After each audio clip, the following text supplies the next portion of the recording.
2002 সালে প্রণীত কারিকুলাম অনুযায়ী একজন মেডিকেল শিক্ষার্থী প্রথম পেশাগত পরীক্ষায় অংশগ্রহণের পরপরই দ্বিতীয় পরীক্ষার যাবতীয় ক্লাসে অংশগ্রহণের অনুমোদন পেত। কিন্তু 2012 সালে প্রণীত নতুন কারিকুলামে এই সুযোগটি আর থাকছে না। সাথে 3টি পেশাগত পরীক্ষা বেড়ে হয়েছে 4টি। তাই কেউ একটি পরীক্ষায় অকৃতকার্য হলেই পিছিয়ে যেতে হচ্ছে 6 মাস। আর এই ক্যারিয়ন সিস্টেম পুনর্বহালের দাবিতেই পথে নেমেছে মেডিকেলের শিক্ষার্থীরা। তারা একটা নতুন নিয়ম করেছে, তাদের অবশ্যই উচিত সেই নিয়মটা আগে পিছে কি কোথায় কোন অসুবিধাটা হবে সবকিছু ভেবে দেখা। আলটিমেটলি শেষ পর্যন্ত দেখা যাবে 2 বছর পিছিয়ে যাচ্ছি। এতে করে একটা মেডিকেল স্টুডেন্টের ভিতরে হতাশা, নেশাগ্রস্ততা, মাদকাসক্ততা মতো বড় বড় ভয়াবহ দুর্ঘটনা ঘটে যেতে পারে।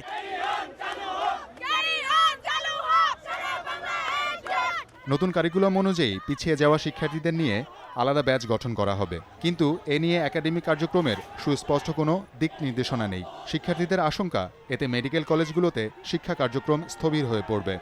এভাবে যদি পিছিয়ে পড়ি তাহলে আমার ফাইন্যান্সিয়াল একটা বড় প্রবলেম হবে। দেখা যাবে যে সেক্ষেত্রে আমি ক্যারিয়ন করতে পারবো না মেডিকেলে। আমাদেরকে যদি একটু মহানুভবতা না দেখানো হয়, আমাদেরকে যদি এই সুযোগগুলো না দেওয়া হয়, তাহলে আমরা কীভাবে দেশের জন্য মহানুভব হতে পারবো? যাদের বাবা পেনশনের টাকাতে পড়াশোনা করে, যাদের বাবা মাত্র মাসিক আয় থাকে মাত্র 50,000 টাকা, সে কিভাবে 5 বছরের কোর্স 10 বছর পড়াবে? ক্যারিয়ন সিস্টেম পুনর্বহালের দাবিতে প্রেস ক্লাবে মানববন্ধনের পর শিক্ষার্থীরা শহীদ মিনার প্রাঙ্গণে মিলিত হয়। তারা জানায় 3 আগস্ট স্বাস্থ্যমন্ত্রীকে স্মারকলিপি দেয়া হবে। তবে দাবি না মানা হলে আরও বড় পরিসরে আন্দোলনের কথা জানায় তারা।